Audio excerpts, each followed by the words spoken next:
folks! Falando aqui do céu no Big Bang, ó, no Big Bang não, no Buraco Negro, homenageando o Buraco Negro, a primeira foto que foi feita do Buraco Negro, estamos aqui no céu, para falar um pouquinho sobre sábado à noite, e vamos sempre sábado à noite, um clima mais legal, uma conversa, um bate-papo, menos tecnicismo, mais mente e espírito desenvolvendo aqui, porque isso é tão importante quanto as técnicas que a gente usa. Aliás, eu tendo a afirmar que a tendência é que isso seja cada vez mais importante, tá? O que nós vamos falar? O tema que nós vamos falar hoje são metáforas. E por que metáforas? Ontem a gente falou sobre objeções, lembra?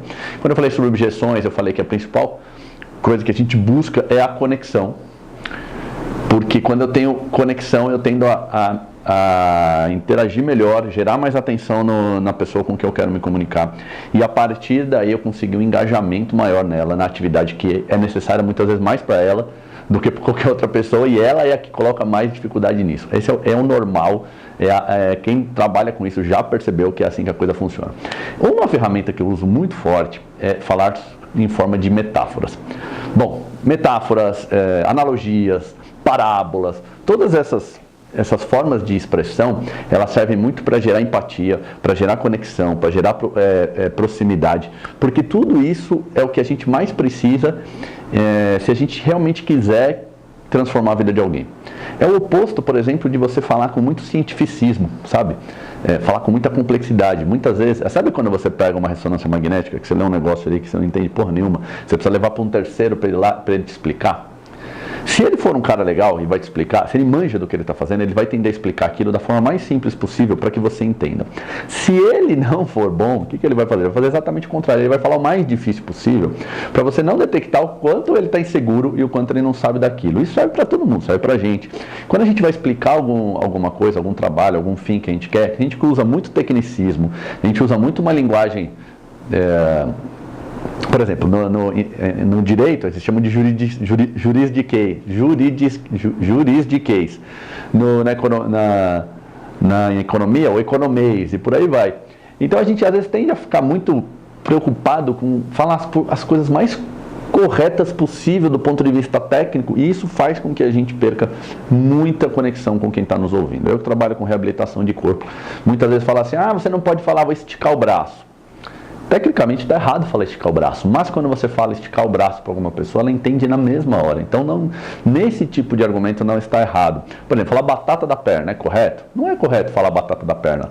Falar dedão é correto? Tecnicamente não é, seria hálux, seria polegar, poderia ser qualquer coisa, mas não é a linguagem do dia a dia.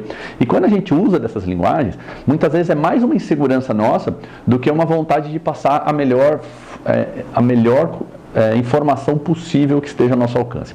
Como o meu comprometimento não é com o tecnicismo, mas com a pessoa que está na minha frente, eu faço uso muito das metáforas, inclusive como uma forma de matar a objeção. Por que é uma forma de matar a objeção? Porque quanto mais uma pessoa está por dentro de alguma coisa, mais ela se conecta a você e mais ela vai abrindo mão das convicções prévias que ela tinha. Eu costumo dizer, inclusive, que é muito empático, eu falo isso principalmente na avaliação, ou quando vem alguém só conhecer aqui o nosso espaço, eu costumo falar muito assim, cara, eu entendo muito de movimento, mas eu não entendo nada de João, de Maria, depende da pessoa que está na minha frente, né? Eu não entendo nada de Manuel, não entendo nada de Carla, e nessa hora, o que eu estou falando para a pessoa? Eu preciso que você me ajude também a entender o que está se passando com você. Então eu convido a pessoa a participar desse processo, ao invés de falar, você veio aqui me procurar porque eu sei e você não sabe, então faça o que eu sigo. Isso afasta, enquanto que a outra aproxima. Então quando eu coloco dessa forma, olha, eu não entendo nada disso, eu preciso que você me ajude, eu crio ali um elo que tende a pessoa a se sentir tão valorizada, empoderada, que ela tende a deixar as objeções dela de lado. Por outro lado, eu preciso agora que ela entenda. E a melhor forma de fazer que ela entenda é equilibrar o nível de linguagem. Se eu estiver falando numa linguagem aqui e ela está aqui, no entendimento dela, eu posso falar aquela frase no começo que é tão bonitinha, olha, eu preciso que você me ajude, mas ela não vai entender nada e isso vai fazer com que ela não me ajude em absolutamente nada. Então, comunicação, isso em comunicação de forma geral, a comunicação mais correta, mais culta, mais inteligente possível é aquela que equilibra com a comunicação ao nível do menos intelectual dos emissores e receptores. Então, se tem alguém que tem um nível intelectual mais baixo, A comunicação educada, gentil e agregadora é nesse nível aqui. Nós estamos aqui, então vamos tentar falar nesse nível? Nesse nível não vai haver comunicação, vai haver perda de informação e ninguém ganha com isso, ao menos o meu ego que ganha falando, nossa, fui lá e impressionei, né? Falei um monte de palavra difícil lá, do ipsilateral e que não sei o que. E eu não falo assim. Pode ter certeza com você, quem me conhece sabe que eu não falo assim.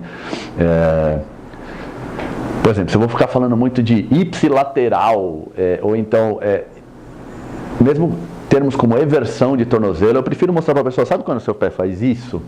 É muito mais comunicativo isso. Mas a melhor maneira que eu encontrei de passar essas informações da maneira mais segura possível, da maneira que a pessoa mais entenda, é através de metáforas, analogias e parábolas. Quem era o mestre em fazer isso?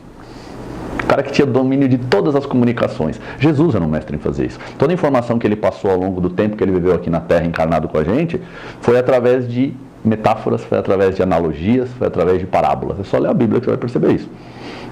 Então, se o mestre dos mestres sabia disso e utilizava esse tipo de comunicação, ele poderia falar em comunicação que ninguém de nós ia entender. Mas ele escolheu se rebaixar e falar na nossa linguagem, ainda assim a gente não entendeu. Olha que legal. Imagina se ele falasse mais difícil ainda. Então, seguindo até esse exemplo, é claro, jamais querendo me comparar, mas os exemplos estão aí para ser seguidos, esse é o caminho, não foi isso que ele foi trazer? O caminho, a boa nova? Então, vamos seguir o caminho. E o caminho das analogias, das metáforas e das parábolas me é muito útil, e eu tento usar. O problema é que é o seguinte, metáfora vai ser útil desde que a pessoa entenda. Então, existem dois tipos de metáfora, uma que é geral e outro que é específico. O que é geral? Sei lá, qualquer analogia, qualquer parábola, qualquer brincadeira que eu vou falar, água mole em pedra dura, tanto bate até que fura. Claro que não é disso que eu estou falando, aqui não me vem um exemplo melhor na cabeça, mas isso é uma coisa que serve para qualquer um. Quando eu sei que na minha frente tem um dentista, eu vou tentar buscar alguma analogia, alguma metáfora, alguma conexão que tenha a ver com a área dele, porque eu me aproximo mais ainda. Então existem essencialmente duas metáforas. Tem a metáfora que eu vou chamar metáforas gerais, aquela que vai se encaixar para todo mundo, e aquelas que são as metáforas específicas. Então, se eu sei que tem um engenheiro na minha frente, eu vou tentar falar alguma linguagem, algum exemplo que vai fazer que eu entender. Mas se tiver um jogador de futebol na minha frente, eu vou tentar trazer o exemplo do jogador de futebol. Se tiver um lutador de jiu-jitsu, eu vou tentar trazer essa analogia para dentro do jiu-jitsu. Eu falo, sabe quando você está fazendo uma guarda e acontece isso? Então, é isso que eu quero dizer com não podemos levar tudo isso de uma forma literal, sei lá. Isso foi a maior ferramenta que eu encontrei para gerar empatia, gerar conexão e matar objeções. Beleza? Pra hoje tá bom. Sabadão à noite, vai curtir, vai lá treinar suas metáforas. A metáfora serve até quando você estiver na paquera, tá lá com a gatinha, com o gatinho, lá no papinho lá. As metáforas fazem ele entender um pouco melhor o que você quer. Tenta brincar com isso daí, vai ser muito útil. Bom, vamos nessa, amanhã é domingão, e aí amanhã eu vou falar de uma outra metáfora para vocês que eu uso muito para vocês entenderem o movimento integrado. Beleza? Abraço, até amanhã, tchau.